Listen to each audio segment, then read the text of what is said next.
Hey guys, welcome back to the Rockford Ordnance and Coffee and Kalashnikovs for November 15th, 2023. It's good to be here. Almost didn't want to do one tonight. I've just been such a bad mood. I'll get to why later, but yeah, terrible mood. Hopefully you brought along your favorite drink. It doesn't have to be coffee, you know. Oh, who's in? Joe Morgan says, I win and I'll be back later, so hail to the king of Kalash. He got here first. And Joe Mercado right after him. And we got a few other listeners here. Thanks for the thumbs up, guys and gals. Appreciate it. Camo. That could only mean one thing, right? Well, it could mean a couple things. But in this case, it means hunting, and deer hunting season is upon us. So I was going to ask you guys tonight, what are you hunting deer with? Anybody hunt deer with an AK? I am seriously considering it. Our gun season opens Saturday at dawn and continues for a week. That's gun season. We've been bow hunting. Well, this bow hunting season started, what was it, September? No, was it September 15th, October 15th? I don't know. I didn't start on time. I wasn't ready, didn't have my bow ready. None of that. So I had some prep time to get going here. I'm going to bring the mic a little closer. Hopefully you guys can hear me okay. I got to keep it down tonight a little bit, so there'll be no yelling. Try and keep my temper in line. I'm kidding. But there's a lot going on in the hunting world, and because I don't have immediate access to all my usual paraphernalia, hunting weapons, etc., I've been thinking, well, what do I have with me that would be a good deer rifle? Well, I've got a 308, although it's a bit heavy. Semi-auto, by the way. Can hold 20 rounds. There's some states you can't hunt with, I don't know, maybe they got 5-round restrictions. I was just reading through Wisconsin's, and I don't see any problem with hunting with a 100-round drum if we want. Not that I would do that. But what do we have? Well, I got a 308. Too heavy to carry. Maybe if I was going to be up in a big tripod stand and overlooking a field or something, maybe. Let's see. Can't really get my hands on that right now, at least not my Remington 700. I'd have to make a drive to get that one. What else do we have? I've got a slug gun. Could hunt with slugs, but you know, we're not in Illinois anymore. We're up in Wisconsin, and why hunt with slugs? I mean, most of my stands would allow me to hunt with a slug gun, no problem. But I don't know, something about it. It's a lot more accurate weapons, and that leaves me with an AR. Well, mine, except for my 308, are 5.56, and that's not legal in Wisconsin. 22 caliber is not legal. Although well play shot with an AR could most certainly take down a deer. And you know, you'll have the anti-gunner say, well, see, an AR is not a hunting gun. No, that's not true. Probably the most popular rifle for shooting coyotes and other varmints is the AR platform. And a lot of guys shoot 5.56, 2.23 for coyotes. The great thing about the AR platform, as most of you know, it can be rebarreled and come in just about any caliber you want these days, including 350 Legend, 450 Bushmaster, all those straight wall cartridges, which are legal in a lot of states like Illinois. Now, they can only be single shot, making a plug for the bottom of the AR, so you can only hunt round. That's funny, isn't it? Because they let you hunt with more than one round in a shotgun, so why not a rifle? I don't get it. Kind of weird. Let's face it, how many rounds are you going to get off on a deer? You know, 1, 2 in an open field and he's gone, whatever. I don't know. Yeah, 6.5 Creedmoor would be a great round in an AR platform. Anyhow, I just have a M4 with me, and that ain't going to cut it in 223 at least. I do have an SKS, Chinese SKS, 7.62 by 39. Really good cartridge.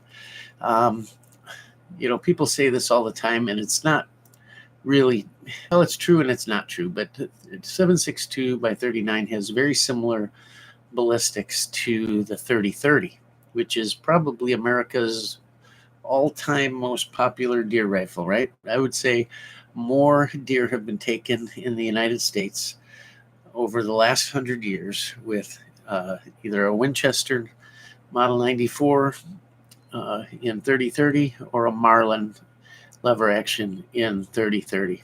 I've hunted all my life with a 30-30, except for 1 year with a lever action Henry and 45 Colt, which I could get my hands on those. They're close enough that I could grab one for hunting season.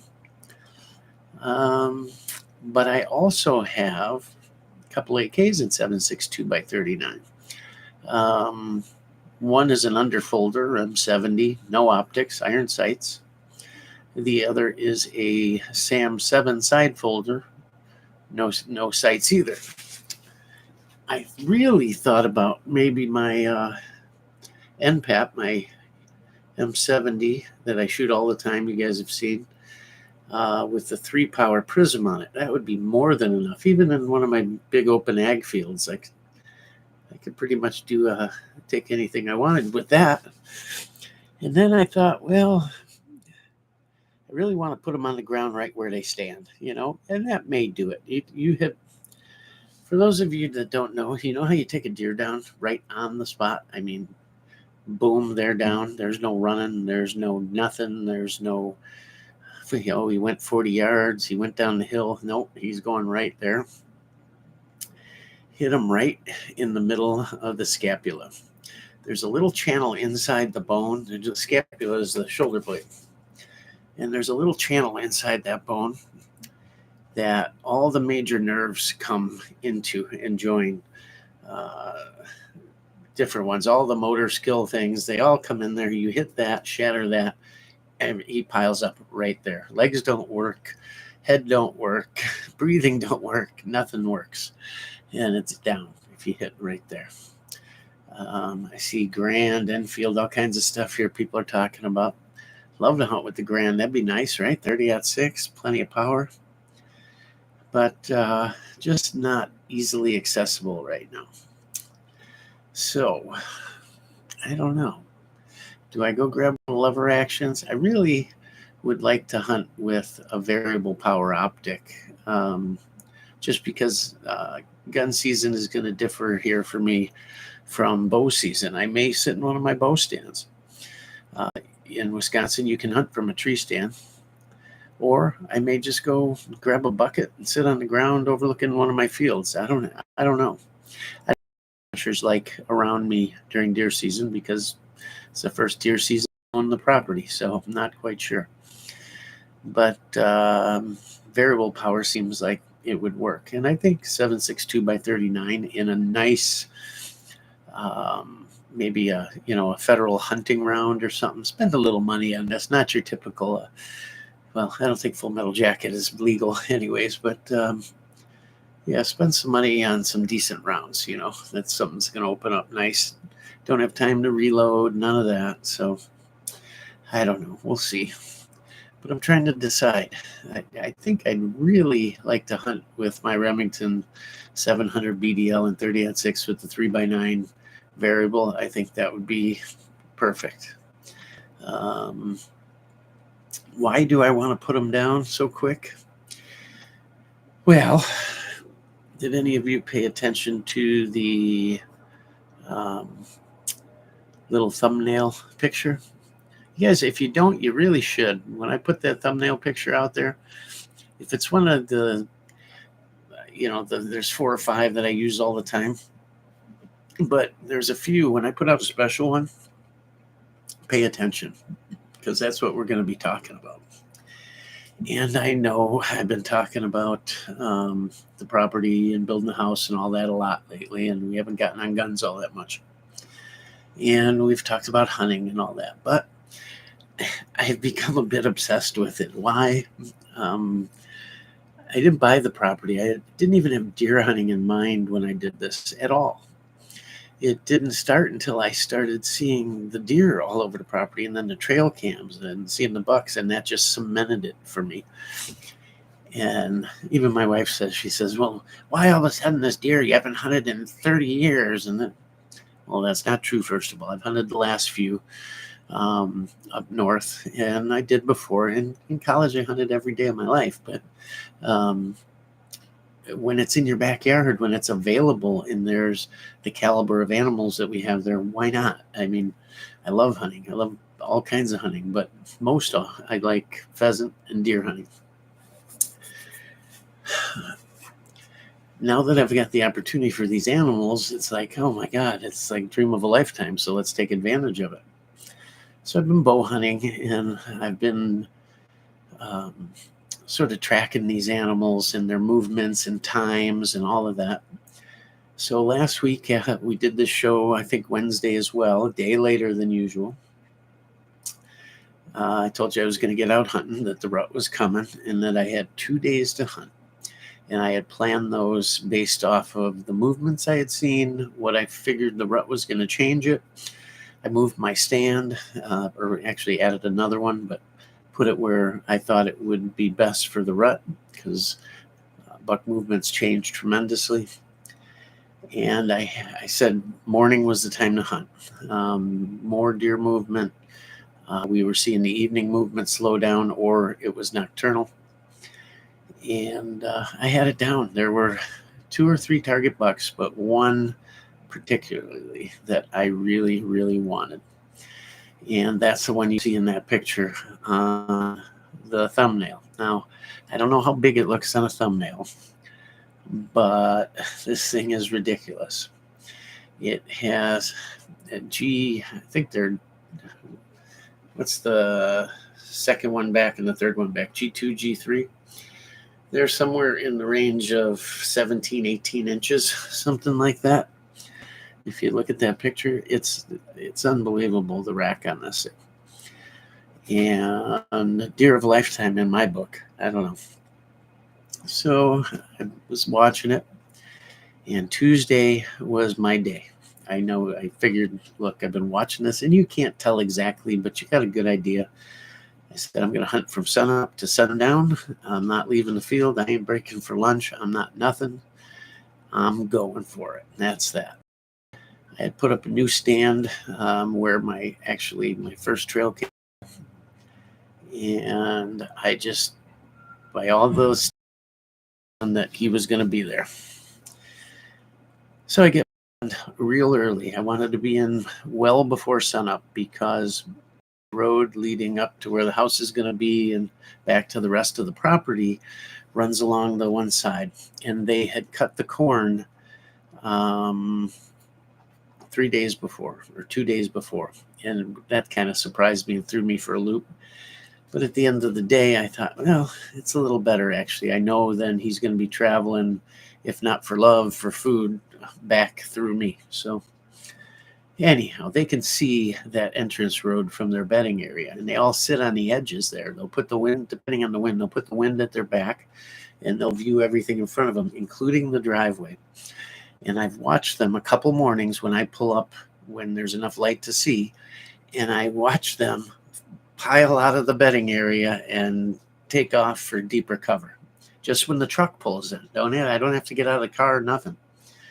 And they'll go out, stand in that field, watch me for a minute, and then decide enough's enough, and pshoom. So my trick was to get there almost 2 hours before daylight.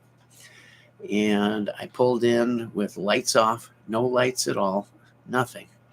I had even slowed down enough to make the turn in the driveway and coast down the driveway super slow until it stopped and I could put in park without hitting the brake lights. How's that grab you?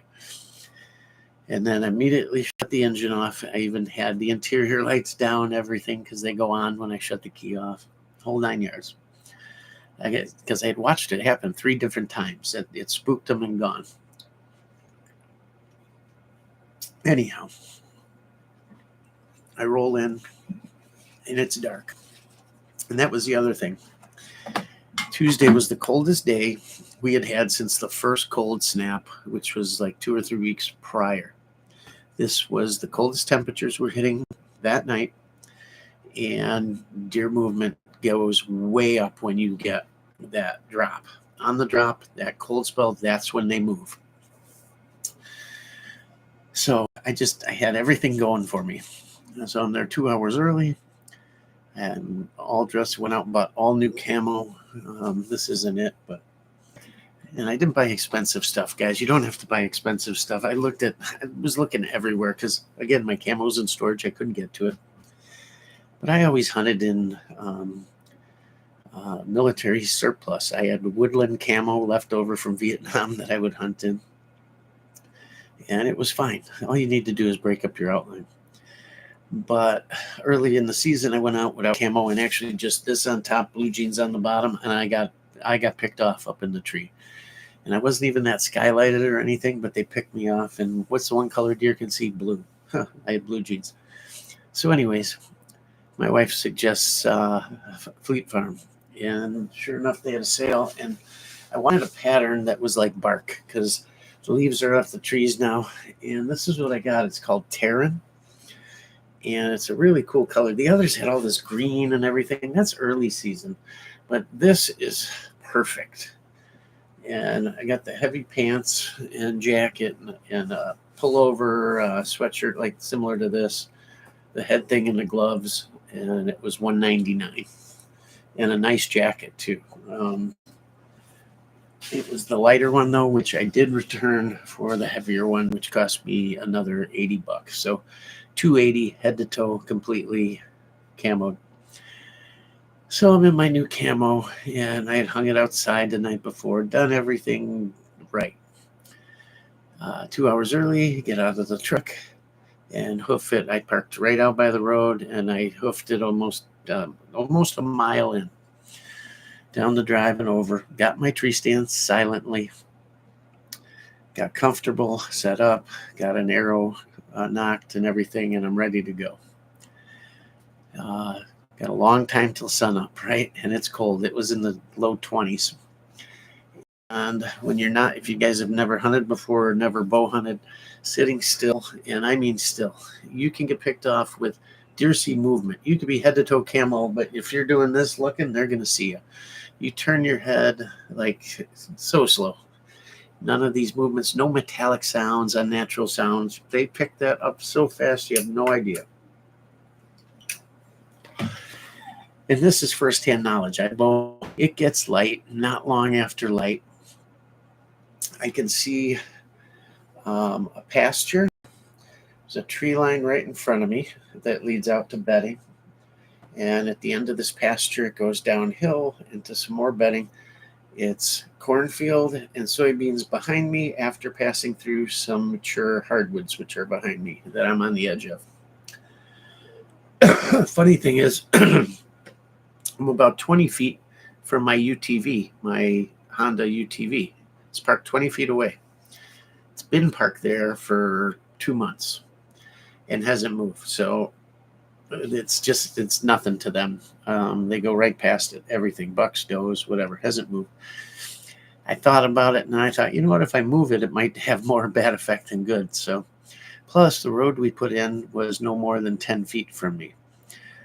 So it just shows how that hasn't affected their movement at all, which is a good thing. But gets light, and the tree line right in front of me and the main roads out in front of me, I see, which it's about a mile off. I see a doe come out, and it heads to my right, and it's just eating along in the cut corn. Keeps eating along, and then there's a big pile of dirt. If you look in my video building the driveway and stuff, you'll see the big pile of spoils left over from building the driveway. And she goes behind there, and I can't see her till she gets to a lower portion, and I can see her head. And she's still calm, no signs of any stress at all. She's just eating. And then all of a sudden she pops up her head, and she's still behind the pile, but I can see her head and neck, and she looks back behind her toward the tree line that's right in front of me. And you can see she's looking, and all of a sudden gets nervous and trots off across the field into the far neighbor's tree line, through their tree line into their field. And I'm like, I know I didn't spook her. She wasn't even looking at me. So what spooked her over there? I kind of had an idea because it's the rut. So I'm sitting there, and it was 2 minutes, and the pasture field that's kind of went fallow, here he comes, man, and he's trotting, full trot, nose to the ground, coming right at me. I had 5-10 seconds maybe from when I saw him to get in position. He was coming across, and he'd cross the path and then go into the woods behind me. And he wasn't slowing down. I thought he might catch her scent and head through the tree line in front of me and over that way, which wouldn't have given me a shot. But he was smelling her, but she made a quick left on him and juked him. You know, he wasn't, he didn't know where she had went. There was a north wind, so he couldn't wind me nothing. And here he comes. So I stand up in the tree stand. I turn to my right a little bit. I come to full draw. He's going to come right across that path where I got my shot and into the woods without stopping. So I got it lined up, and I just gave him a bah, like that, you know, like a bleat, just blah. And he stopped dead in his tracks right where I was. I made sure I was on him, and floop, poof, man, it hit so hard. It was unbelievable. I mean, I heard this whack. He jumped and shoom, through the woods, and I hear just crashing 20 yards because it's so thick back there. And all that crashing and everything, and then silence. And I thought, oh, he went down. Thank God. I knew it was a good hit. I thought it was. It's without lighted knocks. I tell you what, I'm going to lighted knocks because I have a hard time seeing where these arrows hit. That one I missed earlier, last week's show I told you about, I don't know how I missed them, but I did, obviously. This one, nope.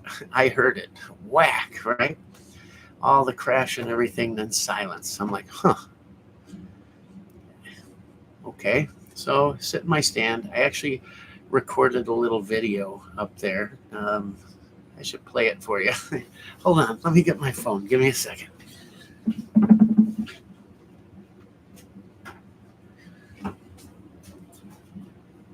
We're not all high tech here with our, where I can do split screens and everything. Soon. That's coming soon. I barely mastered this, so just hang on there. Let me find the right one. Let's take me just a second. And I'm pretty calm during it. I'm kind of shocked. I was not nervous, even though this was this monster buck. I mean, I saw him coming. I'm like, oh man, that rack is so big and so tall. The height is what knocked me out, and the white tips. I mean, I haven't hunted a deer this big. I mean, it's by far the biggest I've seen in the field as far as height of the rack and everything. So let me give you a good idea of how well I hit him. Can you guys see the arrow? There's the arrow with the blood. Some of it cracked off after it dried. Here was some of the blood trail. Okay. Now, after I did this video, I'm going to talk while I'm looking for this picture, but I'm talking, and talking. I'm sitting up in the tree and I'm doing this video. And let me see if this is it. Hold on. Nope, that's just a shorty I screwed up. Let's see, that ain't it. Why did I've been nervous because I thought I was taking a video and I wasn't. I was taking pictures like an idiot. Look at all these. Here we go. Hold on. Well, we're up on a tree stand. I think it's probably about 8 o'clock after I get up here well before daybreak, and I just bunched a nice bunch. Center bunch of maybe about 10 yards. Let me see if I can show you where. This is where we're up in our tree and ready to get down. See if I can flip this camera. I couldn't. No, I don't flip. Anyways, I'll show you when I get down from the stand. And that's it. So I guess I was a little nervous, but it's been a lot of years since I took a deer with a bow and never one this size.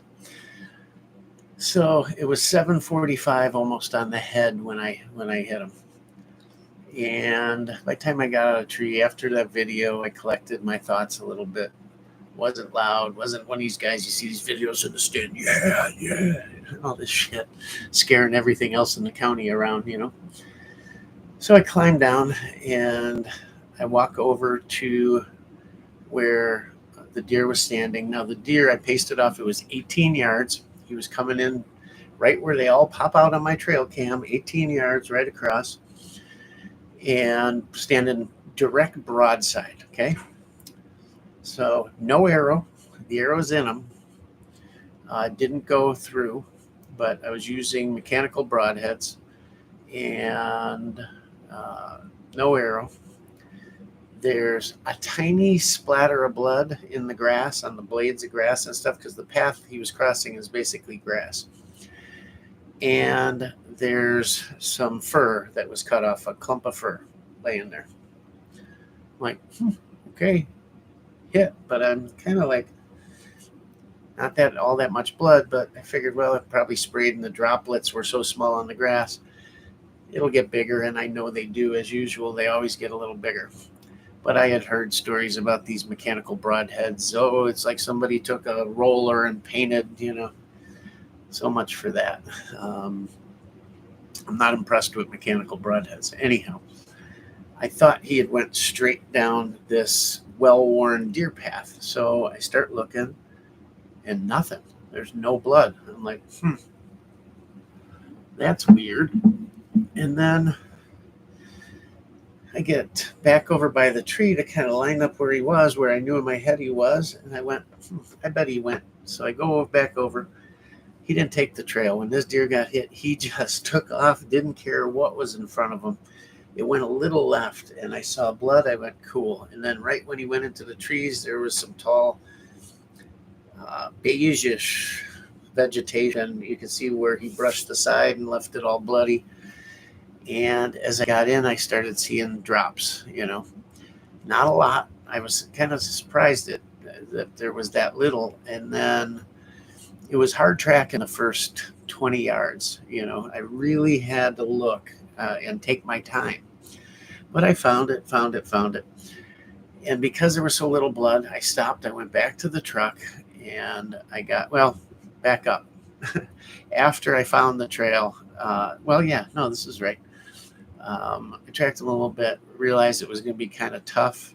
So I went, walked all the way back out to the road to the truck, which it's a mile walk, 7/8 of a mile, something like that, all the way out. And I had marking tape, fluorescent marking tape in the truck from laying out where our house is going to go.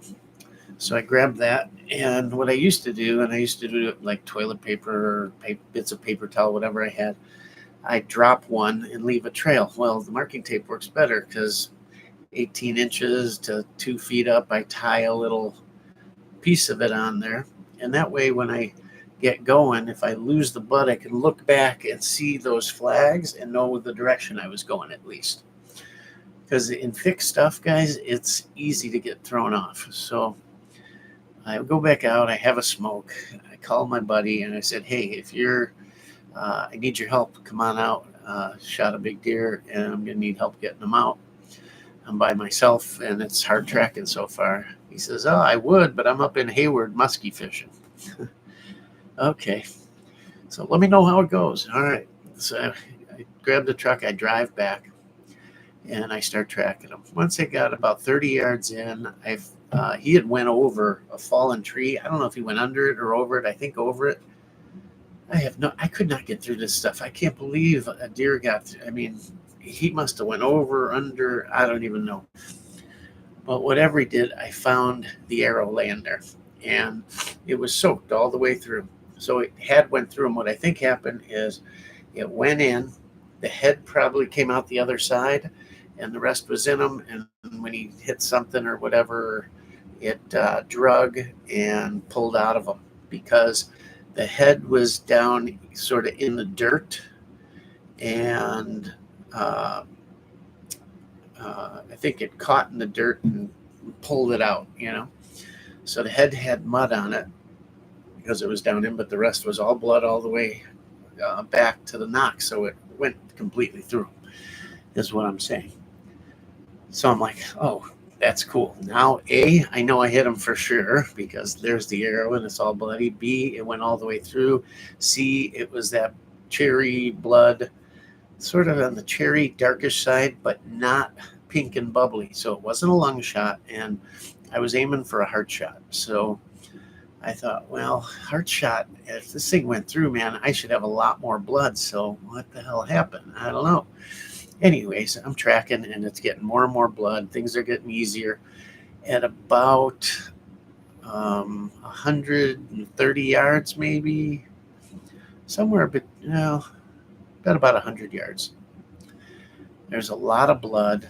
And now at this point, it's been 2 hours, okay? 2 hours, more than enough time for the deer to expire.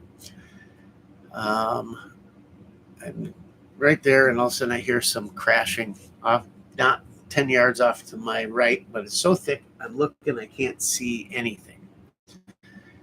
I'm like, oh, shit. First, I thought maybe I scared a doe or something, but I go, there's a huge oak tree that if you and I held arms around, it's that big around, and it's broken about 10, 15 feet in the air. It's just the trunk, nothing else. I go around it, and he had laid down there. There was a bed. It was flatter than a pancake, and a puddle of blood in the middle about that big. Now, he had been laying there, I presume, at least an hour and a half, right? Maybe 2 hours. I would assume there'd be more blood, but, if they pack it against the ground like that, whatever. And from there, I couldn't find blood. Could not find blood from there. So I'm like, well, I know he went that way.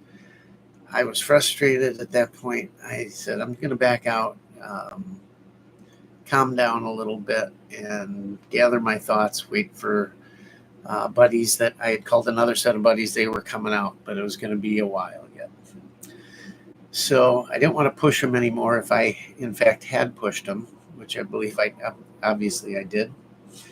So I'm going to wait for my buddies.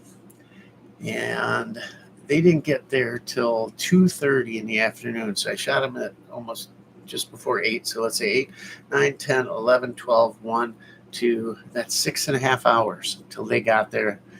2:40. No, let's see. 2:45 we started tracking again. That left us 2 hours till dark. Now I've been doing this all day. While they were gone, I go further down that trail. I was going to check the other side of these woods just to see if I could find some blood, see if he crossed onto the neighbors, or if he went out to the main field. And I was going to check the neighbor's road, which is bright yellow limestone. I could see blood dripping on that. I just wanted to make sure he didn't get off the property, really.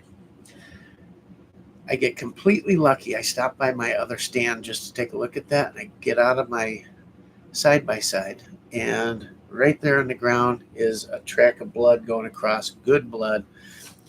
What he had done is he left that bed and went right on top of this ridge, and across the trail there out toward my other stand where there's another strip of woods that the bucks bed all the time, and open cut corn. So I see all the blood. I'm like, holy shit, here it is again. I track it out to the edge of the cornfield. He came out right to the edge of the cornfield and 10 yards out into the corn. There, I lose the blood completely.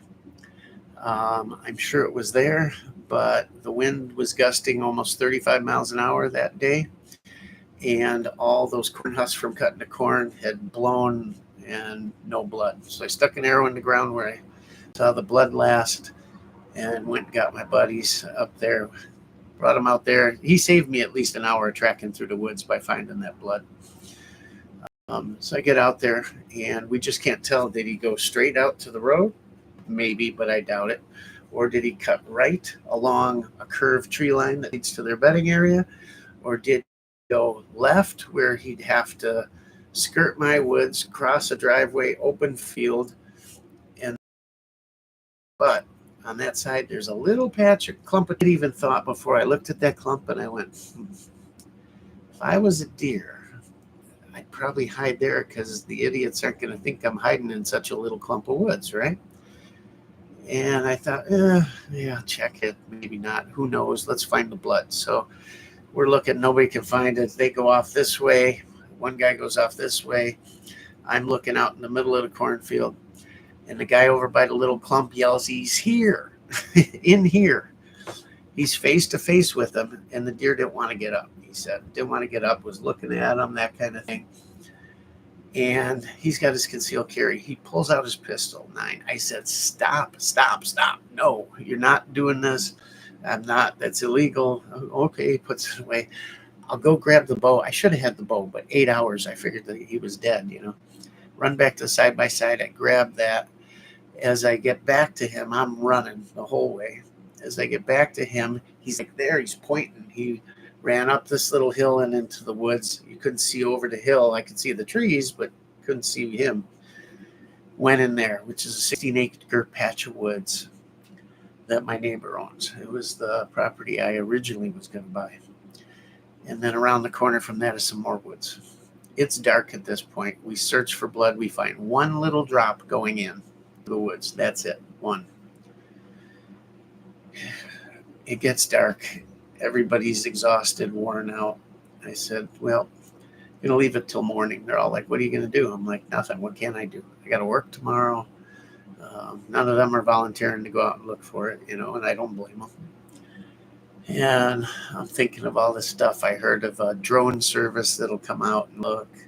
And I've heard of dog tracking things. And everybody's like, why don't you do that? Well, before they left, I called one of them and they said, I'll give you a number of somebody close to you. Oh, that gave me hope. I'm thinking, oh, what's it going to cost? Mrs. Rock's going to freak out. She's not happy about the hunting to begin with. And now she's just going, what? You want to spend money on that? Not that I can convince her of what a monster buck this is, but anyhow, that night I call a bunch and they're all busy. One guy tells me, well, if there wasn't that much blood in this and that, I always thought liver blood was darker. And it makes sense. A deer hitting the liver a while, and they're going to die, but they can live quite a while. And also the tuft of hair I found on the ground was white. The only white hair on deer is blaze up here, their undertail and ass, which I didn't hit them there, or their underbelly is white. But when you're standing facing a deer, you can barely see the white underneath, barely. Some you can't even see it, let alone my tree stand's 17, 18 feet up. He was at 18 yards. That's quite an angle. There's no way I'm trimming under hair from up here. You know what I mean? I think that white hair happened. The arrow came in, and when it came out the other side, I think it went out the bottom and cut the hair out there. First of all, going in, I don't think it could have cut it because my expanding broadheads. Let me show you. Hold on. Here is just had the arrow here. Hold a second. Here it is. Here's the arrow to kill them. So here's the arrow. Okay. That's pretty red blood, right?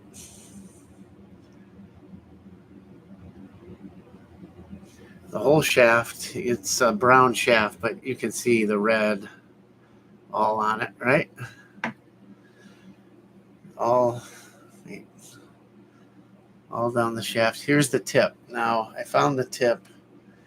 So when it hits, and it hits flesh, these open up, okay? So that's how it would have went in like this, and then when it hits the hide, it opens up. So these weren't open for giving them a haircut, so to speak, on the way in, but they are coming out. So I think the arrow came in the top, and then the white hair that was cut, I think, came off the belly or whatever. Either way, it was a good shot. It's not a gut shot, obviously. There's no green, no nothing. That much blood, everything. I can't believe this animal went this far. It's not a lung shot. It would have been bubbly pink. Heart shot, I think there would have been a hell of a lot more blood. If it went in the chest cavity, from, say, shoulder blade to diaphragm, which it didn't gut shoot, it would have been green, nasty, brown, whatever. So it had to go in there, miss the lungs. The heart takes up the bottom. If it hit high,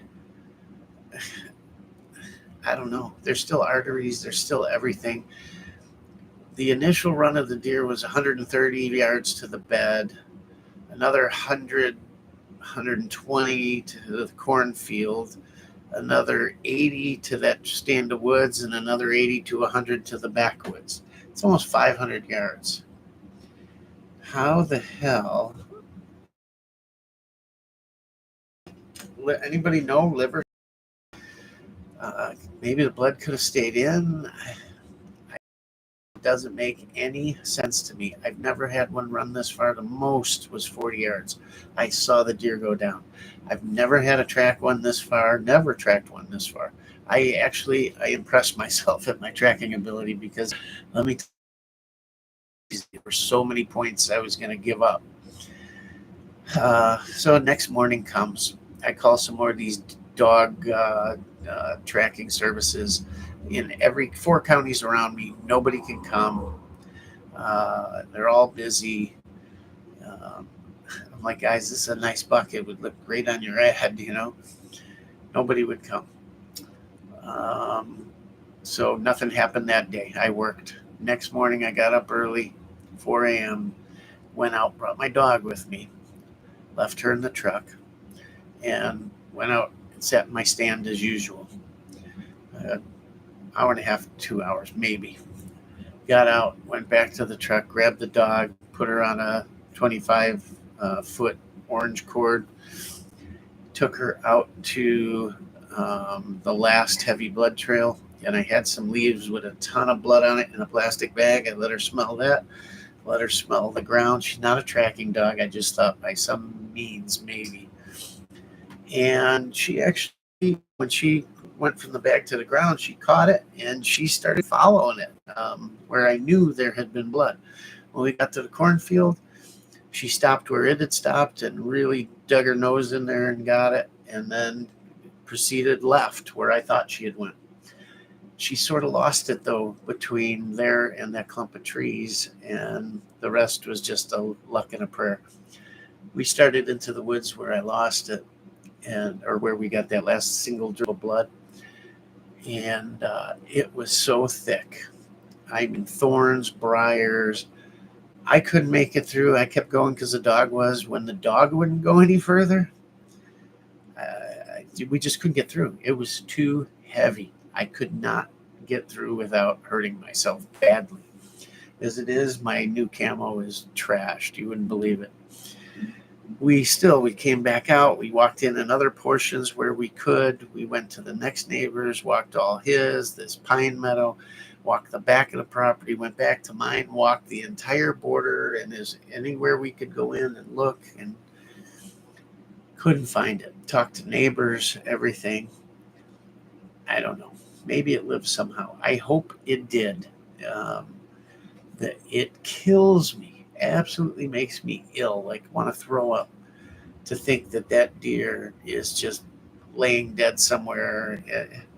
I mean, I get it. Coyotes will eat it. It won't go to waste. But that rack, that trophy, it makes me ill. It really does. And I feel like I did something wrong. And if I did one thing wrong,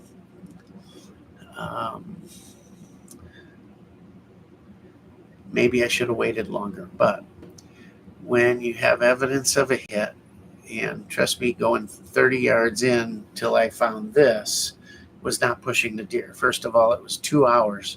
Second of all, it was another hour till I got close enough to where that deer jumped.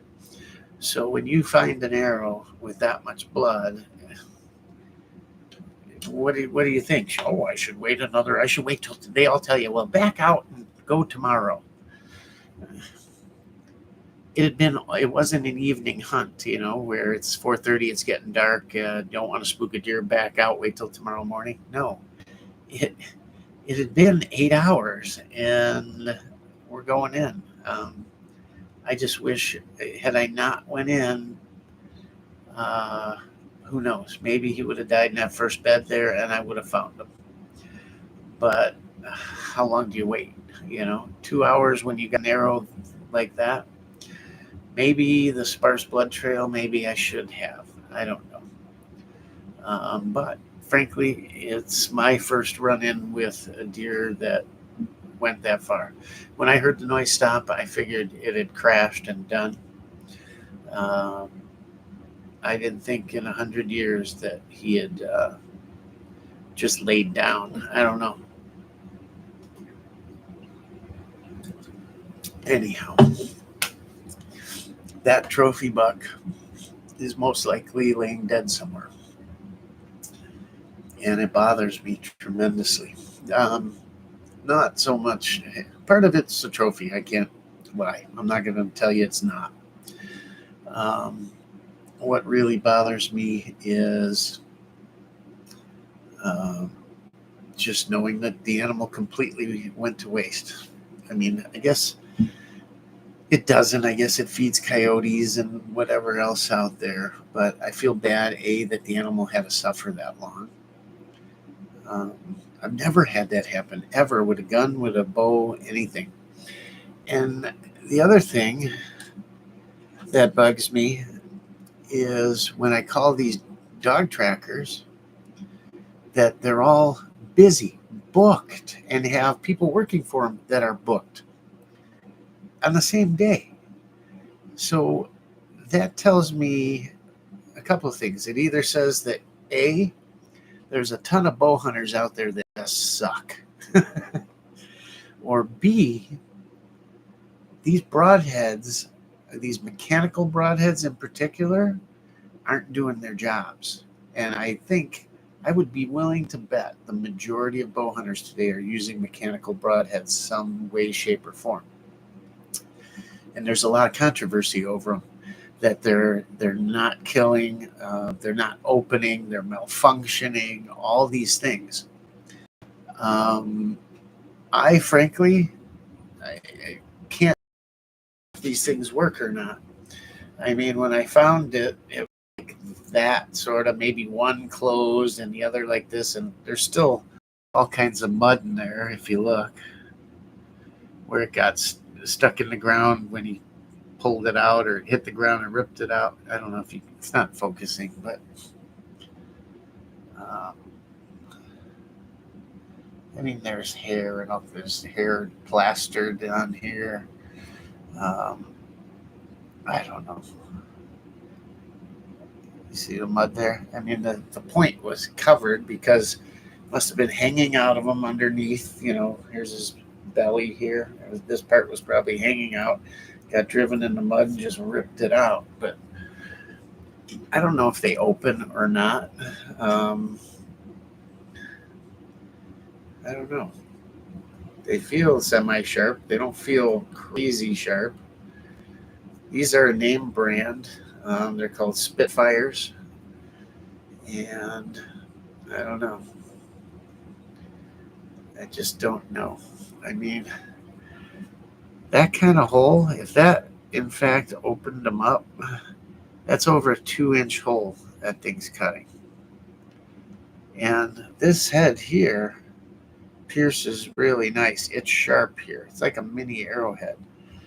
But maybe it didn't open. Maybe it just went through, and I would think it had opened somewhat. I mean, they're stiff now, but they weren't stiff. I even checked it that morning.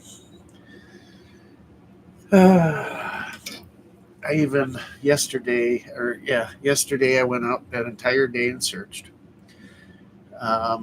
From when I got out of my stand at 7 in the morning till about 2 in the afternoon, we searched. And I was worn out. When I got home, it was like 2:30. I told my wife I got to lay down for a little bit. I'm tired. I woke up at 4 a.m. this morning. So I slept like 14 hours, got up, got a drink, went back to bed, slept another 3 hours. I was exhausted mentally and physically from tracking for 2 days through all these woods. My knees, I can barely walk. I wanted to do everything in my power to at least try to recover this deer. Anyhow, these dog tracking services, they're really effective from what I can tell. And for them to be that busy, all of them booked, running all over the place, different couple tracks, 2-3 tracks a day, I guess, on some of them. That either says that there's a ton of bow hunters out there that suck and can't hit a deer in the vitals, including me, I guess. I don't know. Or B, these broadheads that, again, it's an assumption that most people are using these mechanicals, but when you go to a sporting goods store, you see 90% mechanicals, 10% fixed blade. I can promise you this, my next hunt and everyone thereafter are going to be fixed blade, because I shot thunderheads forever and put a lot of deer on the ground, and I've never had a problem like this. And lots of blood. Like, I didn't have to look for the blood. I just, whoa, look at that. You know, this, I had on hands and knees almost at some points. I climbed back up in the tree yesterday then, took another exact arrow like this and shot it at a corn cob at the same range that I tossed out there and stuck the corn cob to the ground. So it's not the bow. It's not me. Could I have been off in the heat of the moment? Maybe, but I have a way of doing it where I tell myself, as when something's happened, when I sit in a tree several times while I'm sitting in a tree, while I'm drawing the whole time, I'm reminding myself of a few things. Pin, aim small, and my peep. Aim,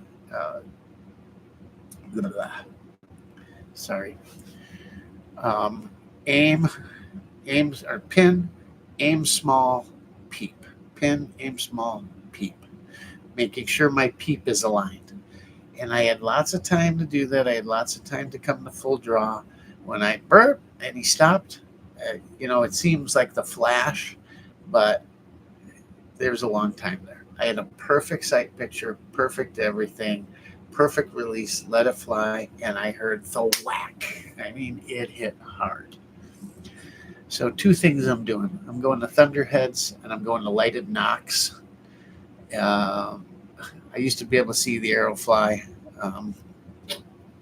And at least with the one white fletch, I can usually see it, but my eyes have gotten so bad I can't really. I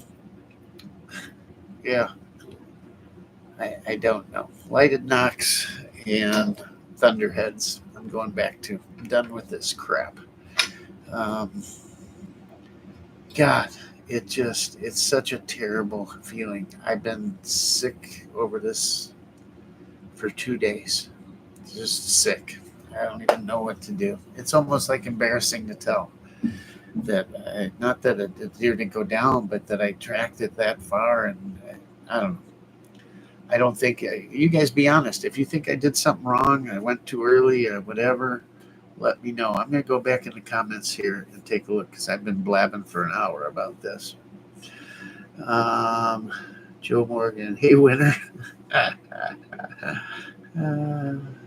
fair warning, I'm all drunk soon. Joe, one of these Coffee and Kalashnikovs. She was Sharon Dickish. Yeah, that might be fun, huh? Let's see. A buddy popped a dough with 6.5 Creed. Bullet did weird curve and popped guts. There's nothing worse than a gut shot deer. There really isn't. And it's not so much the stuff in it, it's just the smell. You can't get over it, you know? It's nasty. Ohio, Ohio is stupid. The state doesn't allow dropping dinner with a 30-30. What? You can't with a 30-30? Why not? Straight well cartridge deal? Too much population? Comes from 22LR to 50 BMG. It's fine. What's up, shot?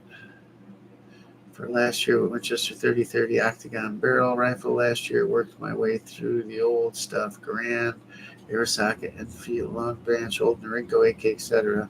Trying to put them to use. Cool. What are you hunting with this year?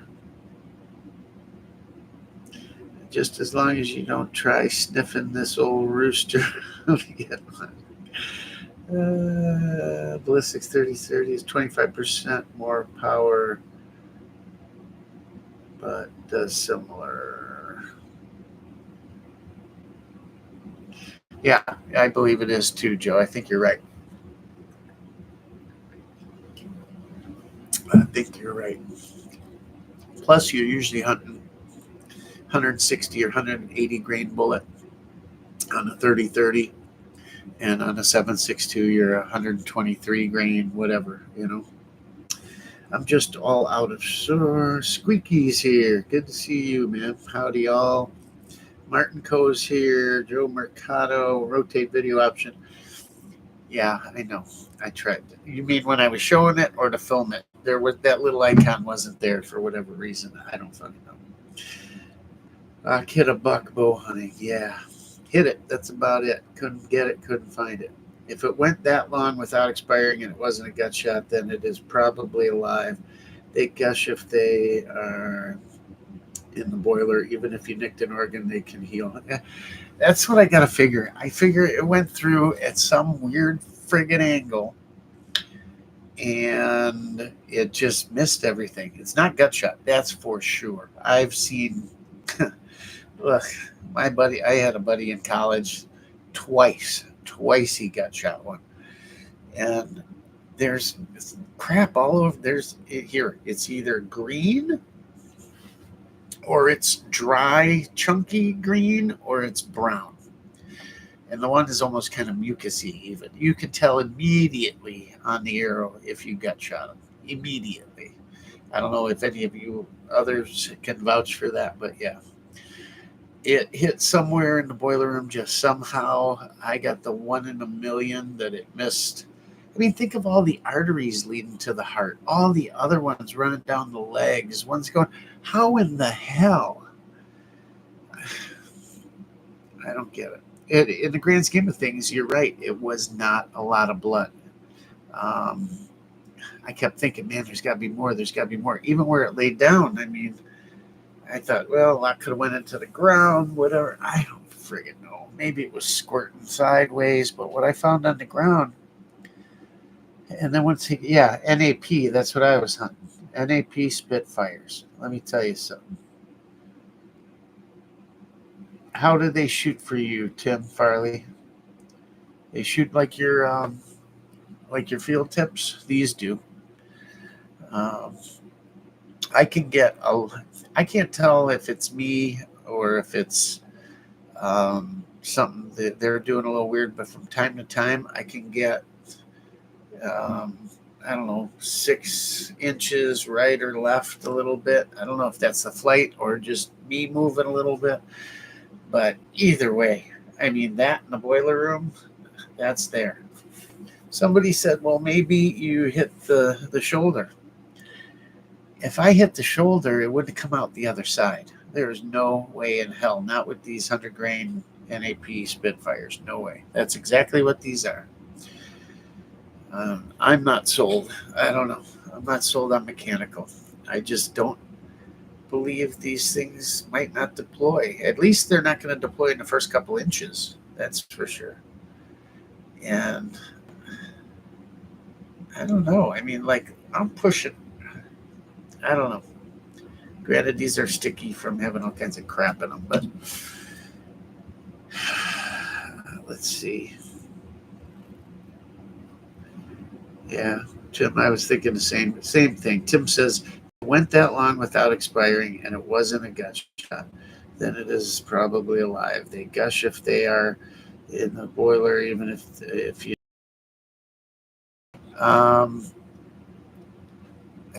what a couple of the dog guys said, that hey, it's probably gonna live. I just can't. Man, I don't know how. I don't know how it hit. I don't know. Think about it, coming down from the top. Let's say it went in super high, which it didn't. At 18 yards, it's probably about that angle right there. Maybe, yeah, about here. Okay. So let's say it was high and forward, because I was just above the leg, holding maybe a hair back. And let's say it went in high. It came out the bottom with the white hair. Had to. There's no other white hair. And there were some brown hairs there too, but there was definitely white. So it came in high and either hit something up there, or maybe it went lower and came out the bottom with that angle. To me, that angle was perfect. Like, that thing should have went through the middle of that heart like a goddamn exploding watermelon. So frustrating. I if it was anything else, it'd be okay. But this, look at the picture of that buck. Here, let me show you, in case you can't tell on that thumbnail. I blew up. I got a video of him walking right under my stand, the same stand, 2 days before, heading the other way. So in the I'm going to show you a picture. He was coming back the opposite way. But let me show you this picture, because that thumbnail does not do it justice. Let me just find it here. Hold on. Uno momento. What the frick did I do with it? Hold on. It's here somewhere. Somewhere over the rainbow. Way up high. There he is. So this was the morning after it rained. So he looks a little wonky, his back and everything. Here, I'll zoom in on the head. Okay. Let me get rid of that light. God darn it. Hold on. There.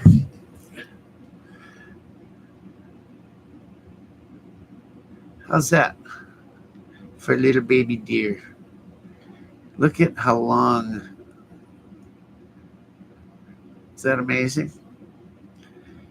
He's got 8-9 inch brow tines. That's a nice deer. Here's the whole deer. That's a frame out of the video, walking under my stand. But you don't get you can't see the whole tips because of them being white and the trees behind. So let's see. Come on. Oh, look at that rack. How long do you think that time there is? 18? That's a big time. Yeah. I don't know. Maybe you guys don't think it's that big or that nice a rack. I don't know. I look at others big, guys tell you these monster books. I think that's a big friggin' rack. I don't know. And you know what? I hope he did make it. And I hope a neighbor doesn't get him because he's only, I'm thinking 3, maybe 3.5. He'll be a lot bigger next year, but man, it just pisses me off so bad. I can't believe that happened. 100 grain NAP Spitfires, my bow is not perfectly tuned.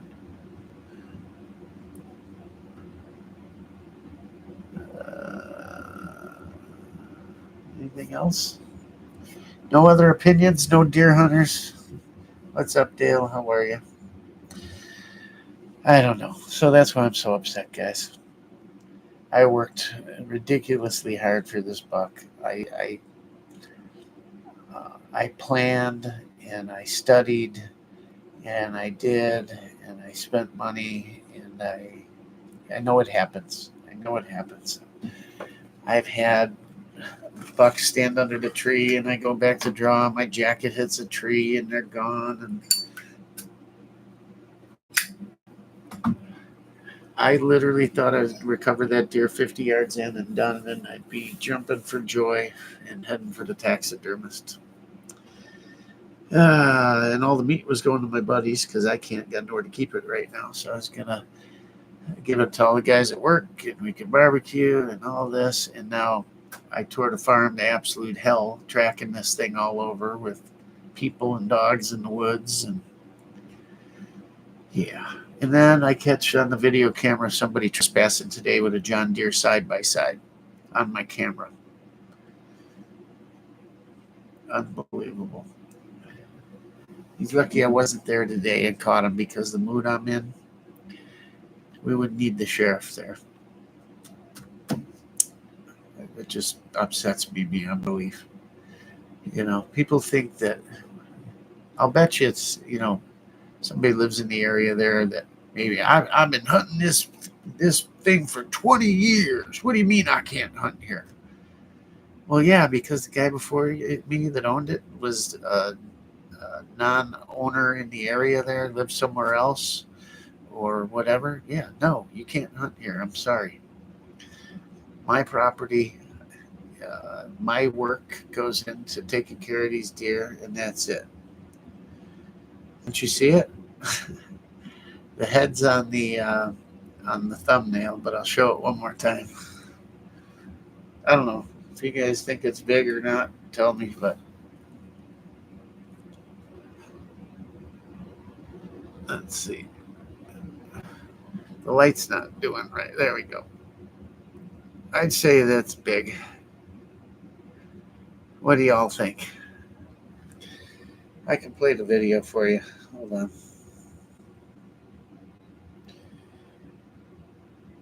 There. Directly out from my quiver is where I shot him. See where my quiver's pointing? That's where I shot him. 18 yards broadside. Came running from the right to left.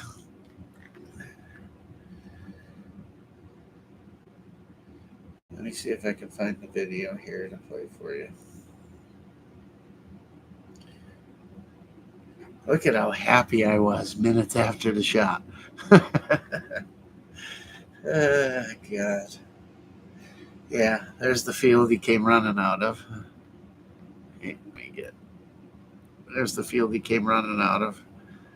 And he was moving. He was chasing that doe, I guarantee you.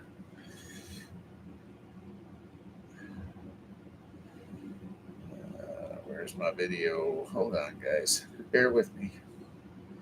Is this it? Or is that a picture? That's a picture. There we go.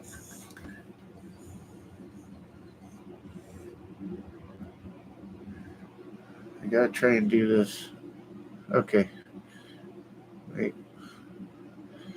Okay. Ready?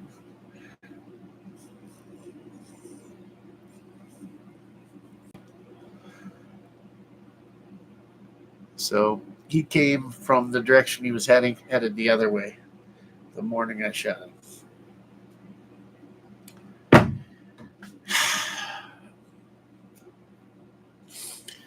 I guess that's why hunting is so wonderful, huh? Because if you succeeded all the time, it wouldn't keep bringing you back, right? And even though I failed tremendously here twice this year, and I don't mean to blame something and not blame myself, but I had a bad feeling about these broadheads on that first buck. Not that I hit him, but I just had a feeling the way I found the arrow and stuff. It just, I don't know. I don't know. But, you know, they say anytime you fail at something that you learn something. Well, it gave, in one way, it gave me confidence in the fact that I got to a property that I've owned for a very short period of time. I was able to decipher the animal movements, the areas they use, bedding areas, feeding areas, their movements. I was able to pattern them, not only on young, immature bucks that literally they're just like teenagers. They have no fear yet, none of that. Shooting a little buck, while any deer with a bow is, you should be proud of, but shooting a mature buck is not a small feat. People always say, oh, the poor unarmed deer. Let me tell you something. They're armed with a lot more than 99% of the hunters, and that's brains. They don't act like regular little deer. They don't think like little deer. Now, does the rut throw them off a bit and they throw care to the wind a little? Yes. But they didn't get to be that age by being stupid. Yeah, maybe even the way this deer ran off, you know. I mean, think about it. Here's a deer hit hard through and through with an arrow, and this thing still managed to elude us. So I don't know. But I did learn. I gave myself confidence by being able to predict the movements of them. And what did I learn? I'm trying to think what I learned about shooting. Well, I don't know yet, but I do know that I'm going to go to non-mechanical standard broadheads, and I think that'll make a big difference. I learned how to track really well. I mean, I don't think it could have been done any better. I was actually proud of myself, and that may sound egotistical, but I'm not. I'm like surprised, you know, like, hey, I didn't have that skill going in. I really didn't. I'd never tracked a deer like that. I had always seen them fall or a big gusher, and oh, there it is over there, you know, whatever. Never had I tracked one like this, and it was hard. It was challenging, and I learned a lot, like things you don't read in a book. How to, you know, all, by accident, some of it. I don't know. So you do learn from it. I'm really wondering on these mechanical broadheads how many deer are lost due to malfunctions, what have you. Could this have been a terrible shot? Could I be totally mistaken and it went further forward? Let's say it went through his neck or something. There's no way, because when I did the and he stopped, his head was almost, I couldn't get out far enough to get that far forward, put it that way. Did it hit him in the ass end or something? No, absolutely not. No way, no how. I don't know. I guess it taught me too that maybe just to cure is I'm going to shoot a lot more from elevated positions on a 3D target. Um, Not that I don't think my ability is not there, because I've seen it. I've shot a lot of deer out of tree stands. But to prove angles to myself, sort of. Yeah, things you don't think about. Where when that thing hits, especially if you had a quartering away or quartering to you shot. But broadside, you know what it's going to do, basically. But I'm not wondering if these mechanical broadheads, if they don't open completely and there's more drag on one side of it, if it doesn't almost change the trajectory of it or something. I don't know. Of a lot of the mechanical broadheads I looked at, money was a partial concern, but they're all within 10, $20 of each other. But its ability to stay closed in flight and to open on impact, these seemed like the best option to me. That's the other thing. These blades are not bent. Well, this one might be a little bit. This bottom one. I don't know how to show you guys this. It's hard to see. It's bent a little bit. You can see the curvature in it, sort of. Maybe there you can see, but barely. I mean, the others are straight. I don't know. I mean, there's blood down this whole damn arrow. How the hell?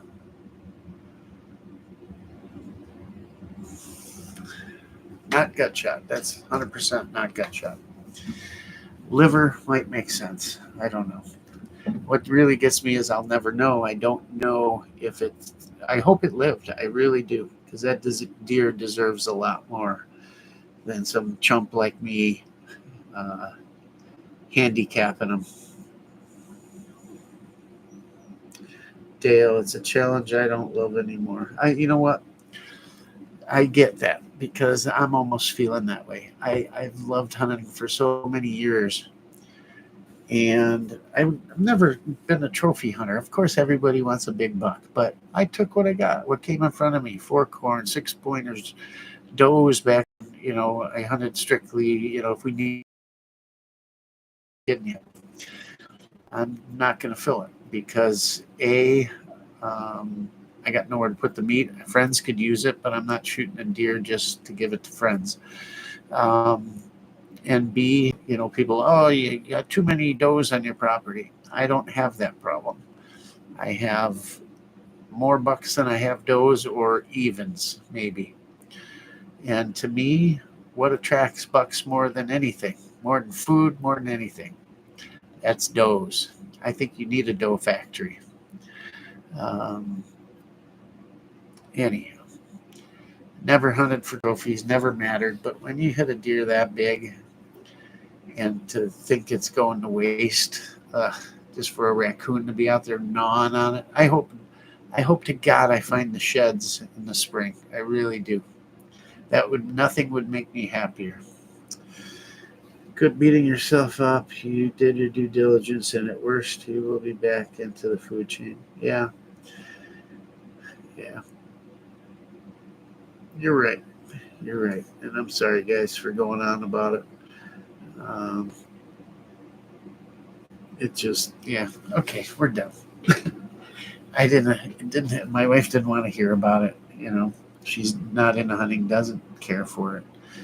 She likes the animals. I do too. The older I get, the more I enjoy just watching them, having them around me. I'm going to improve the habitat on the property, just so I'm able to see them. I love seeing these bucks are magnificent, absolutely magnificent animals to watch. I marvel at them. I really do.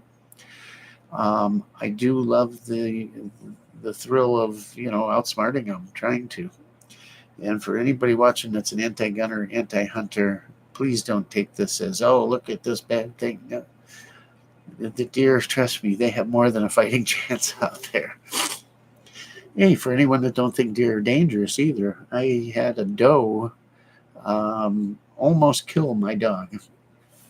It stomped him within an inch of his life. He was bleeding out of his ears and his nose and everything. And all he did was come up, walking up with his tail wagging, wanting to say hi. He thought it was a friend in the neighborhood. But it was a mama doe that was protecting his baby that was 50 yards off in the tall grass. And my son let him out the door. The other two big dogs, thank God, the Mastiff and all, didn't even see it standing 15 feet away. They went out to their area, didn't even see her. And the little one saw her and walked over to say, hi, I'm your friend. And stop, man. It hit the ground so hard you could feel it. It was just pounding it with both legs, stomping it. If it would have caught him midship, it would have popped him like a grape. That's how hard she was hitting the ground. It was unbelievable. Yeah, they can be dangerous. Dale, our new place has deer and lots of bear on the property. We got up north, we've got deer and bear too. Lots of deer, not as many as I got down south here, but they don't have the food up there they have here. But we got lots of bear. 33 years ago, when my parents bought the place, you'd have to go to the dump to see a bear, or maybe there'd be a rare sighting. And over the last 3 decades, now they're common. One walked in front of the car. Me and my wife were leaving. We made a right out of our road is a dead-end road, made a right out of there, and a huge bear came across the front of the car. It was standing on all fours. It was much higher than the hood, and it went across into the ditch by a big fallen log, and with one paw ripped the thing open in half, a huge log, and proceeded to eat the bugs and stuff, and huge. I got pictures of that. But they're in the neighbor's garbage all the time. They're all over the place, all over. One cornered my mom on the pier one morning till the dog barked and scared it off. Neighbor saw it going down and didn't know whether to say anything or keep quiet. She could have jumped in the lake, I guess, but it ran off. They're all over now. I'm going to start applying for license again. I'd like to hunt bear. Never hunted any large game other than whitetail, really. Yesterday morning, I could have shot a turkey out of my stand. There was a whole bunch came under, and then when me and the dog were walking back, I came around the corner, and there's 10 turkeys there. The dog looked, and the dog got scared all of a sudden.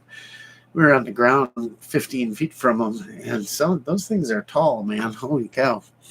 I'd like to hunt turkey, but by me, it almost seems too easy. They're everywhere. But I don't see any big toms with them. It seems like they're all females, or maybe, what do they call them, jakes or something.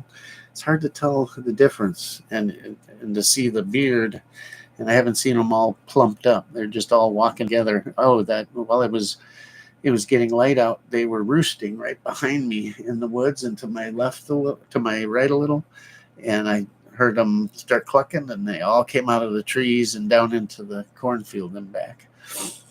That was kind of cool to see. I had one roost. I was doing a video, I think a scorpion video, and I'm talking to the camera, and I got the gun, and on camera you see this big turkey walk up behind me. I didn't even know it. And then all of a sudden the thing just made, and it flew up to roost right behind me. It's on. I got video of it. That's the other weird thing. So my camera, my deer cam, or my trail cam, is on the tree straight in front of my stand, and it took that video I just showed you. Well, the deer was going the other way. It didn't get a single video of it. It didn't trigger the camera to go off at all. That deer either came across so fast and was gone, it didn't trigger it. It did trigger me going out to look where I hit it, but it did not trigger the deer. That's weird. I almost thought, did I imagine this whole thing? I'm like, how is that not on there? It didn't trigger any video at all. So that deer came across, stopped for the second or two, I shot it and it boom, and nothing triggered it. Very weird. Very, very weird. I don't know. I don't know. But that camera's been doing that lately. Like that John Deere guy, the guy trespassing, it thing had to be in frame. It was in frame at least a couple of seconds, but he was moving fast and it didn't turn on till the tail end. So I don't know. But I thought, oh man, I'll be able to see the arrow shot, everything, and nothing.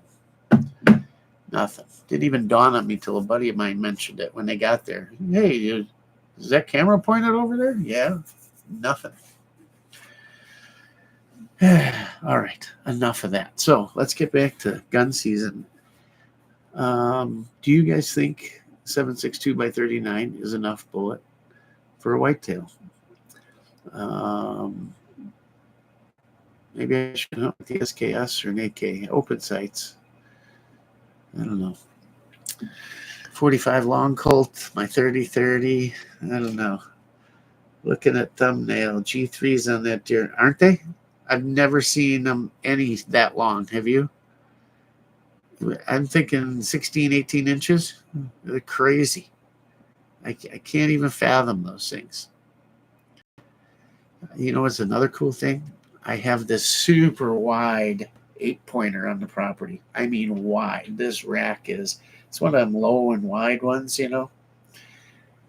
And I thought, God, I'm seeing this deer a lot. Well, guess what I got the other day? I might have it here. I got a picture. I thought it was like the camera did something weird. I've got 2 identical twins. They got to be twins because they're both super wide, 8-point, same rack. It looks like identical deer, and there's 2 of them standing side by side. Twins, identical twins, I suppose, right? Amazing, though. And amazing. Like the only 8-pointer I'd probably shoot at this point. You know, if I'm going to hunt, I'm past the, I'm just going to shoot a deer to eat or whatever. I want a trophy. I'm not there just to kill deer, you know. But this thing is spectacular. Spectacular 8-point. I mean, like, you go, wow. You kind of go, I wish it was a 10, but it's so wide. And twins, identical. I'll have the picture for you next week. I was shocked. It's the coolest thing. Yeah. Go enjoy hunting. It's fun. It's not frustrating. Christ, I gave up golf because of this kind of crap.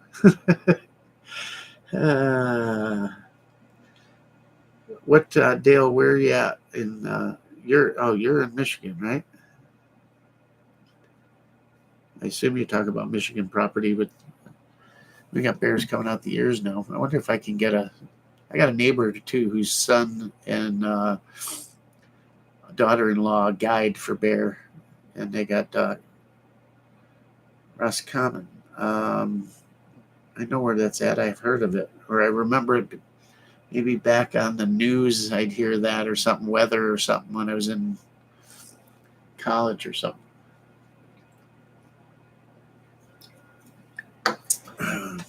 What other towns are near there? Yeah, those G3s, same here, man. I just went, wow.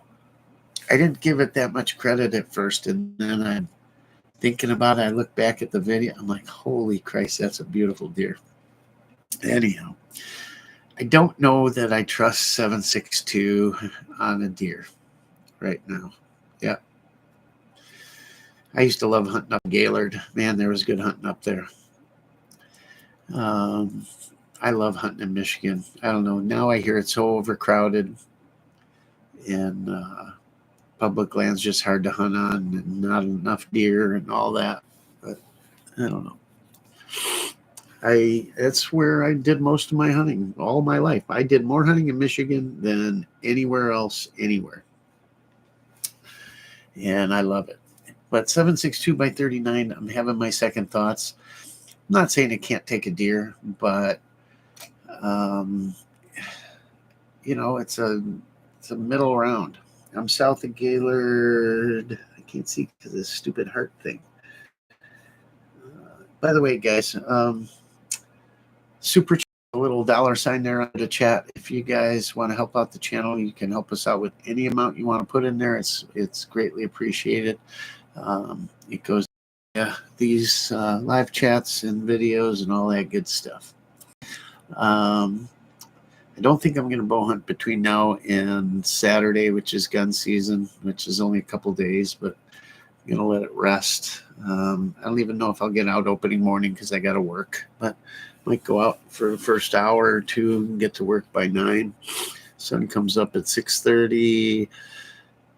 Let's see, 7:30, 8:20 maybe, and I can be to work. So almost 2 hours of hunting in the morning. This might not be bad. You know, you get all the idiots pushing deer around. Maybe I'll get a shot at one. We'll see. Yeah, who knows? Maybe it'll be that big guy, but I don't think he's coming back through there anytime soon. That's what sucks about it. But anyhow, I think I'm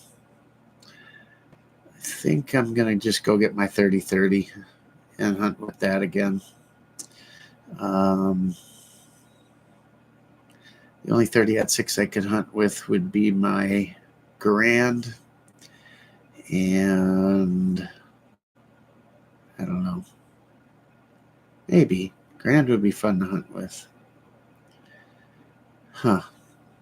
Thinking about that. Or the 45 Colt.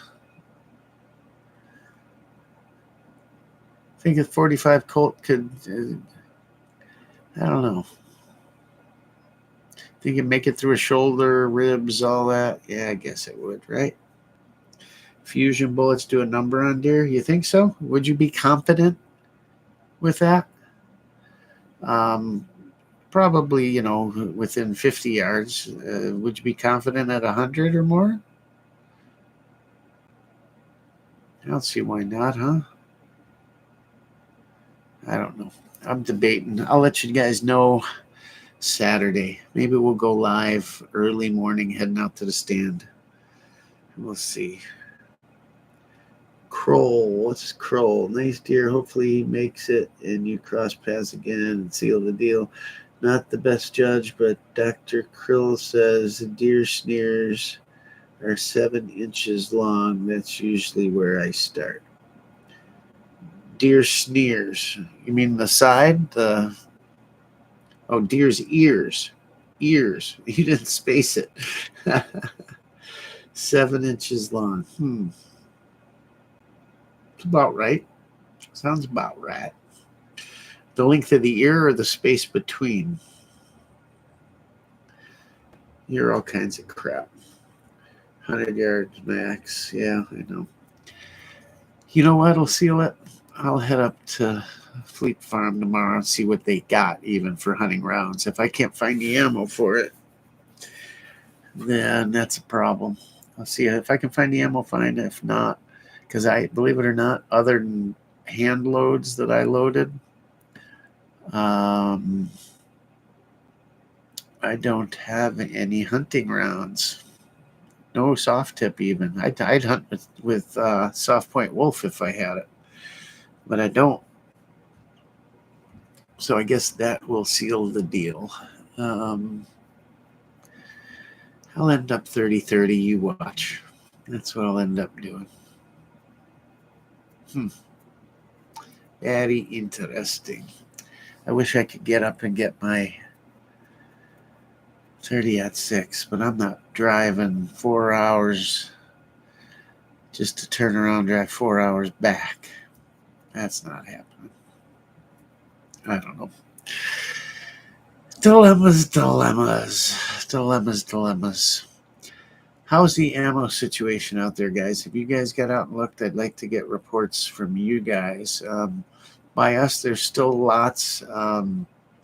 Reloading products are decreasing. Primers are getting low. Powder is low again. Brass is non-existent. Oddball calibers coming around here and there. If anybody has any 556-223 brass that they want to get rid of, PM me here or something, and I would be happy to purchase said brass. I could really use some. Anyhow, yeah.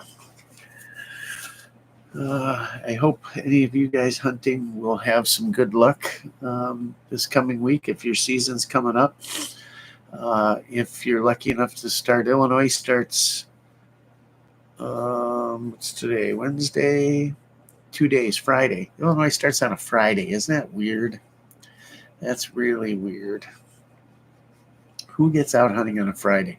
Really screwed me up because my couple of my guys left to go deer hunting. It literally has left me with nobody at work. I'm the only one running the entire front end of the dealership by myself. Sales, finance, managing, all that good stuff. Even helping with parts and you name it.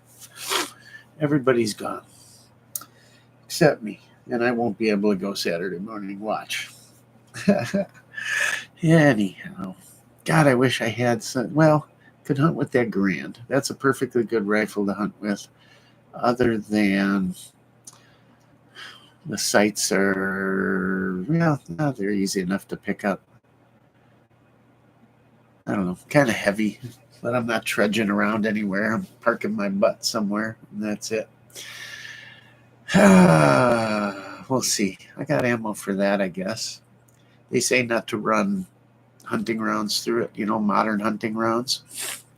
So I usually run some of that Privy Partisan made for Grands and Springfields.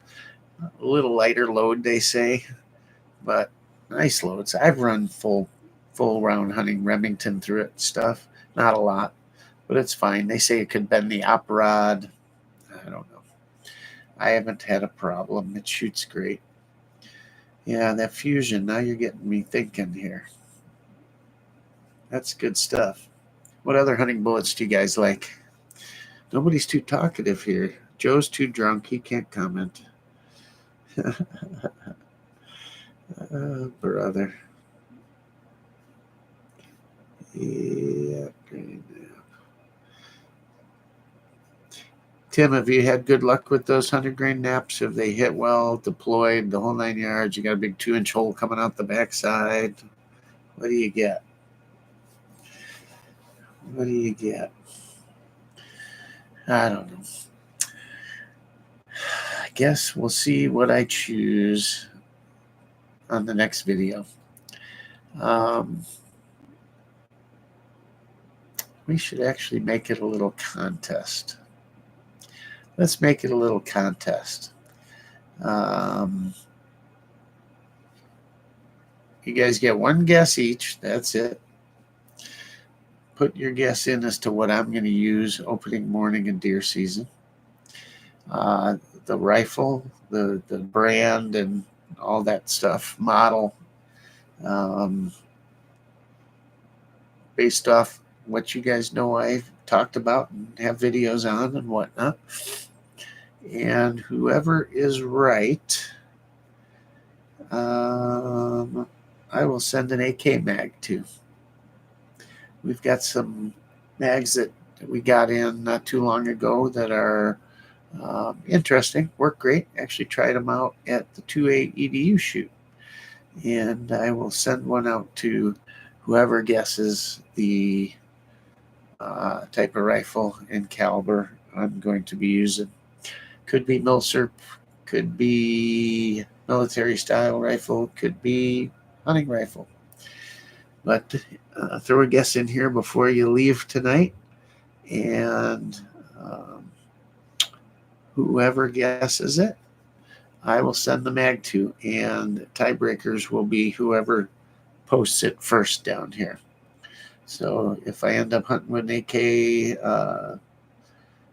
I told you it'd be one of the three. It'd be a SAM 7, it'd be a M70, or my NPAP, or the other rifles and stuff I mentioned. Throw it down there, And if you're the first one with the right answer, I will announce it and send you a mag next week, if you so choose.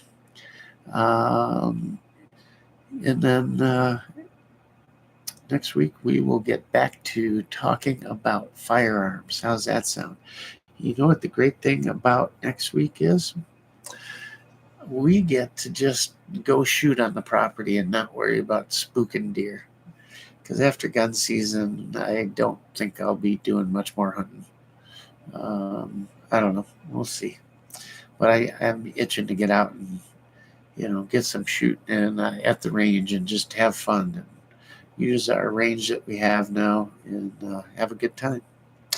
So, yeah, we'll get some videos done, all that good stuff. Maybe we'll build a shooting bench. Wanted to build a covered one for out there on the range and all. So maybe we'll do that. I might even build it so it can be enclosed. We'll see. I don't know. I'd like to have eventually heat and air conditioning out there. It'd be great, wouldn't it? I think that would be lots of fun. So we'll see. So watch for that too. But make sure you put your guesses down here on the hunting gun, and we'll see. And let us know how you guys do. And we will go from there. Thanks for letting me rant and rave about my failures this hunting season. I appreciate it. And feel free to comment, I don't know what went wrong. I don't know that I made mistakes or did, but I'll always take anyone's criticism constructively, and we'll go from there. My project is a spring outdoor kitchen. Think about that, because I've thought about them. Oh, you do the wood-fired pizza oven thing, and you got a grill and a fridge and a this and a that. At the end of the day, how much does it get used? Unless you're one of those people that, man, you grill for life is grilling to you, man. You're grilling every weekend and friends over and a pool and all that. But I like the patio and the things and the grill. That's about it. I don't know, if I'd have all the other craziness, because I don't know if it would get used. But I guess it'd be nice. I'd like a nice permanent fire pit more than anything, I think, on a patio as opposed to a deck, So I don't know. Chase, good to see you, man. You just get in here late, did you? That's good. All you did was you would have just listened to me whine. That's all. I'm whining. Nobody else will listen to me except you guys, so I was going to whine here. Yeah. Can you tell I'm just not in the mood, man? It's just when you work so hard for something and it goes wrong. And it wasn't a little something. It was a big deal. At least I think that deer was a big deal. I don't know. Don't know. But you know what I feel like doing? I really feel like when this deer hunting's over, getting my old trusty NPAP out and making sure she's dialed in and really putting some rounds downrange with that thing. That's what I feel like doing. Or maybe the Grand. Actually, you know what? This whole hubbub in Israel's got me going on my Tavor. It's so cool to see the soldiers carrying that thing on all the news clips and everything, although I do see them carrying a lot of M16s too, but a ton of them with the Tavors. And if you guys have watched my videos on that, I love that Tavor. I think I don't know, it handles so well. It's so easy to shoot. It's so compact without having to go to an SBR. And the trigger on the 95 is wonderful. It's not terrible by any means. It's certainly not what the original Tavor trigger was like, where you got to get a replacement for it. And once you get used to the mags reloading and everything, I think it's almost easier. It's right in your workspace, everything. God, I love that rifle. I wish I had, man, that'd be the rifle to have. A Galil Ace in 308. That'd be the deer rifle, wouldn't it? That would be awesome. That'd be. How about an M1 carbine? That'd be kind of cool. An M2 would be more fun. Got him. Anyhow.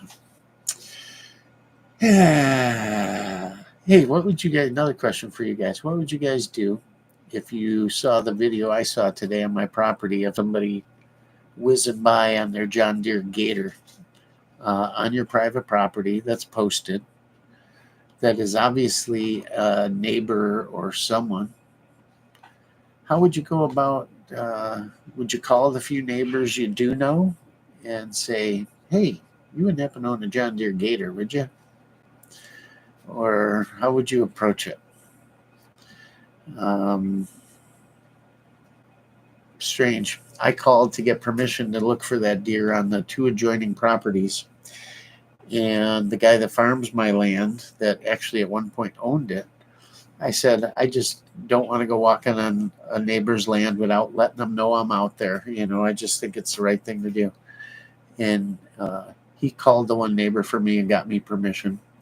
And when he called back, he said, hey, Chris, I just want you to know that thank you for, making sure you ask permission. That goes a long way out here, meaning in that neck of the woods there.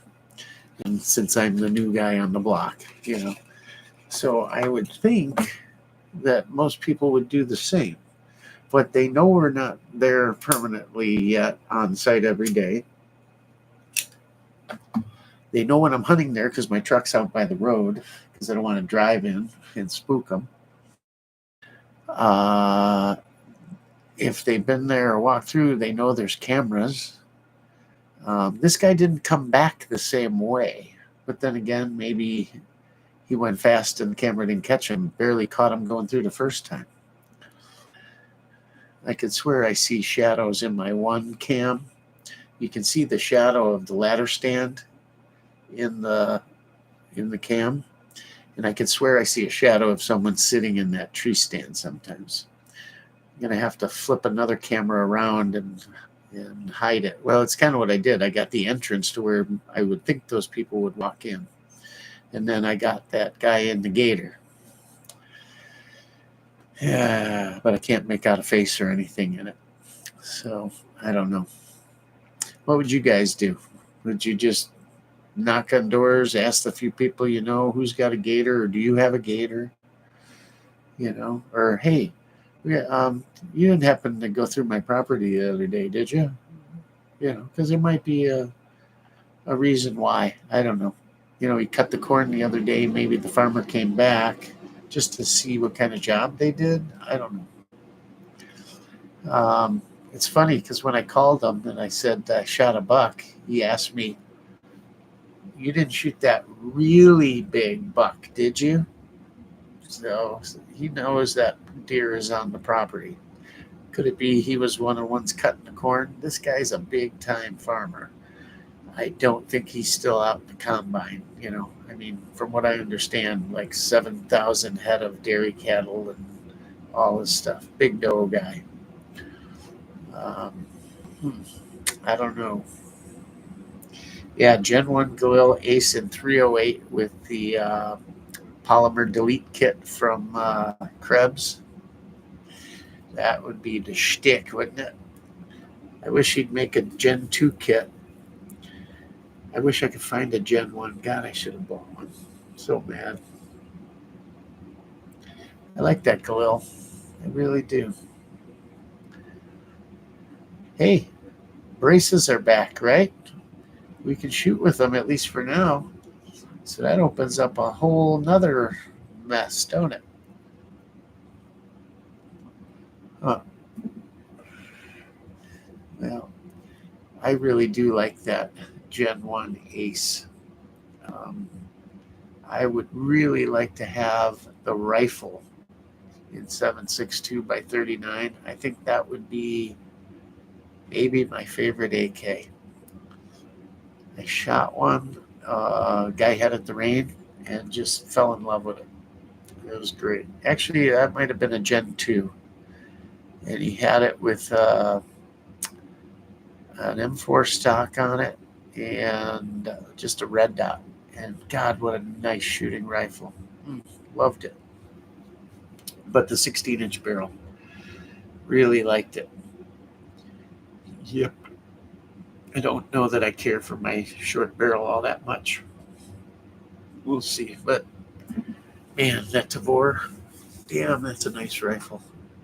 It might be one I go to before my ARs even. Yepper.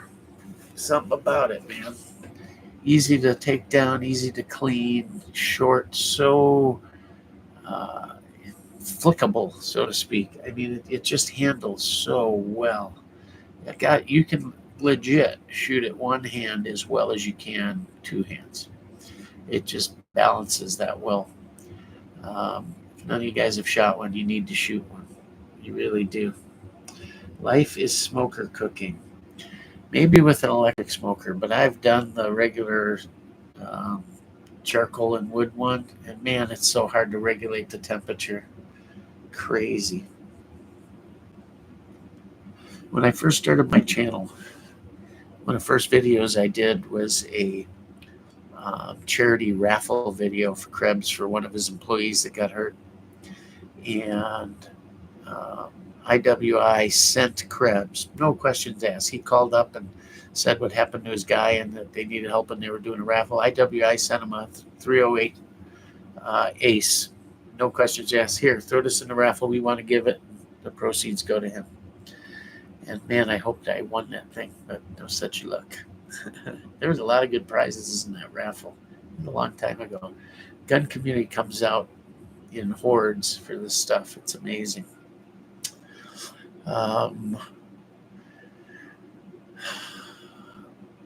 Our vice president, or our past vice president, how do you say it, gave a speech tonight about his little meeting with the leader of China. Yeah. Why he's even on our soil, I don't know. I really don't know. The enemy. Let that balloon fly over. That's the talk now. That they've got some super EMP weapon, low level, where they can set it off, low level above the ground for EMPs.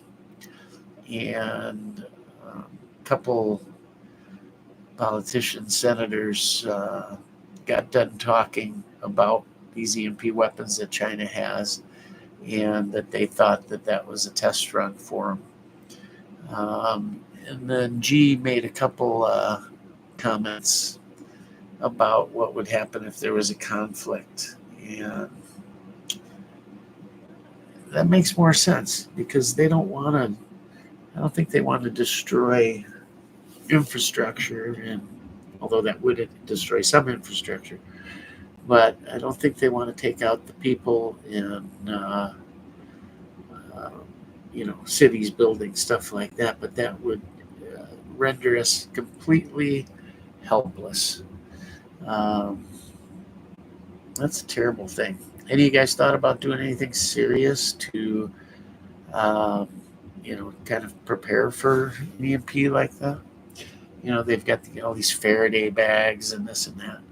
I mean, a Faraday bag, great. Saves your phone and computer, so you can hook to what? I don't think your phone and computer is what you need to save. Yeah, it'd be nice, I guess, if there's something left you can connect to. But I think more along the lines of your car transportation. You need something pre-computer. Well, not everybody's got the money to throw out there for something like that.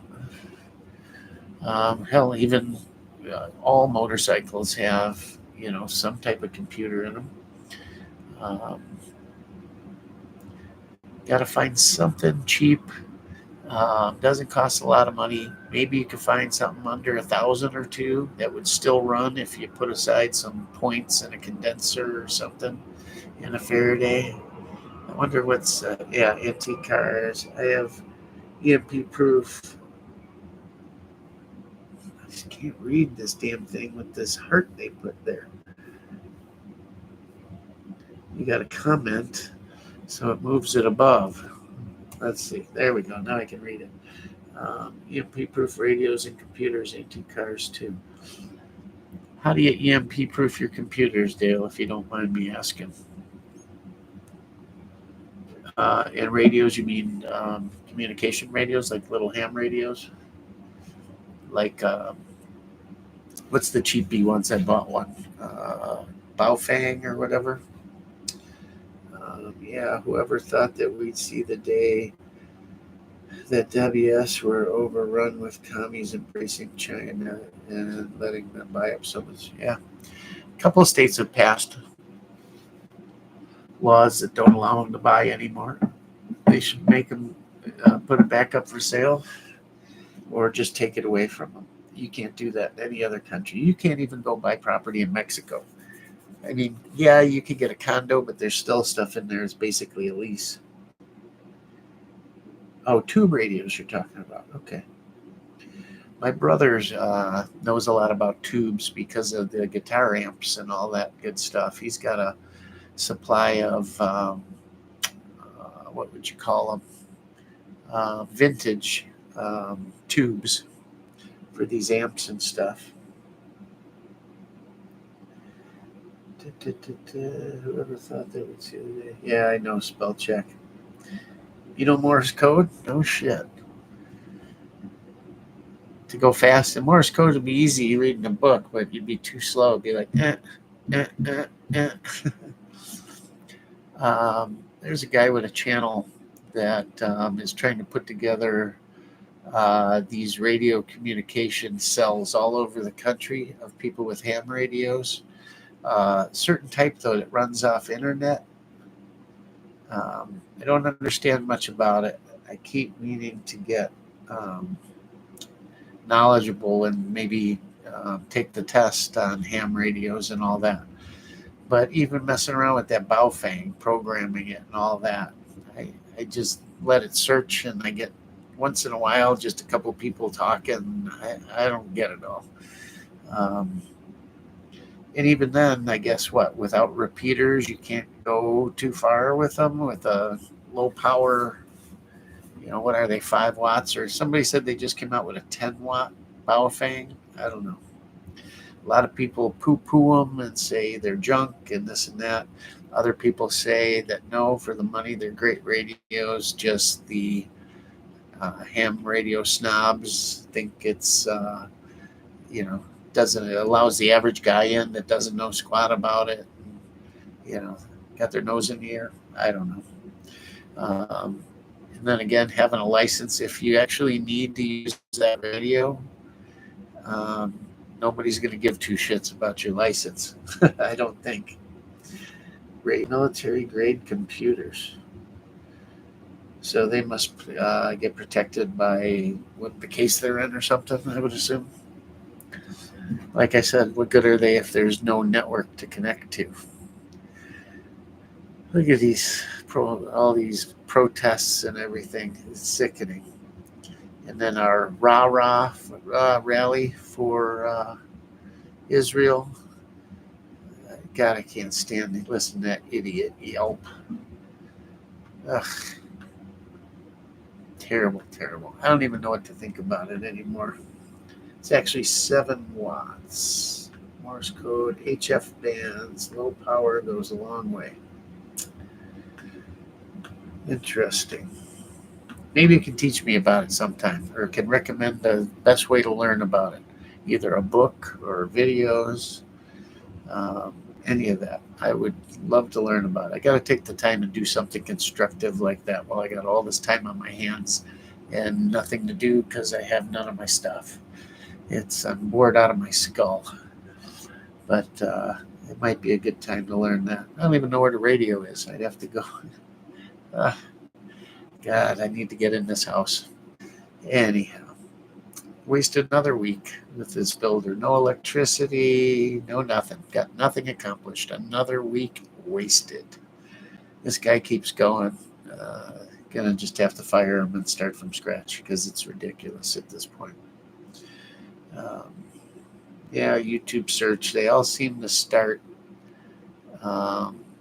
further in than they should, because to a guy that knows nothing about it, Christ, even to turn it on, I don't know what band, all these bands and channels and half channels, and I don't know. I guess I'll have to get a book or something, but we'll see. Anyhow, I'm going to let you guys go. It's 2 hours, and I don't have that much to talk about tonight. This deer thing has thrown me for a loop. Just upset. You guys could understand, I'm sure. Upset that the deer had to pay the price, and that the hunt didn't come to fulfillment, and it just all sucks right now. I'll get over it. That's all. Nothing would make me happier than see him running in the field all healthy, let me tell you. Or a neighbor gets him or something. That'd be great at this point. I just feel bad for him because he's a magnificent animal, and yeah, that's what it is. I guess if you don't feel that way, you're not a true hunter, I guess, right? Because, guy, I think if you don't feel that way, I don't think you're a hunter. I just think you're out there like bloodlust or something. I don't know. I think you have to appreciate the animal more than you want to kill him, even when you kill him. You follow me? I don't know if that makes sense. Anyhow, I don't have proof that these mechanical broadheads are shit, and certainly plenty of people have killed deer with them. But I think there's times where the old standard head broadhead is way more effective, and we know that it is effective all the time. Nothing can really malfunction with it, where these are gadgetry. And even the guys that like them will say that in the beginning they were absolutely garbage. They've come a long way, but I just don't think there is perfection in deploying yet. I don't know. Don't know. But all I got is a bloody arrow to show for my efforts. That's it. And a little more knowledge up here, I guess. And that's all she wrote, boys and girls. Put in a guess what I'm going to use to hunt deer with this Saturday. If you're the first one in with the right answer, I will let you know next week in our live stream, and you will be awarded an AK-47 magazine, brand new. So take a shot, throw your guess in there, and we will go from there. I appreciate all your input. Yeah, and if you know more about the MP thing, or what kind of cheap vehicle, whether it's a motorcycle, a car, something that you could have on hand, and what parts to store for it, just in case something like that, so you had a way to get around a little bit. Let me know in the comments here, even after the stream closes. You can't go in the live chat, but you can go back in the comments and leave something. I'd be interested to know your thoughts on it, or what you think are the important things to put away, and if you know of good products that prevented the damage and all.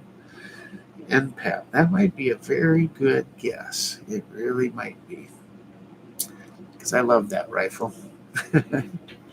I tell you guys, it's not a bad rifle. Don't be scared. Just because Rob Ski cracked one don't mean they're junk. Let me tell you, that is just a fabulous rifle, man. Especially the way I got mine set up. It's set up for me. I shoot that gun more than any AK I have. It's just great.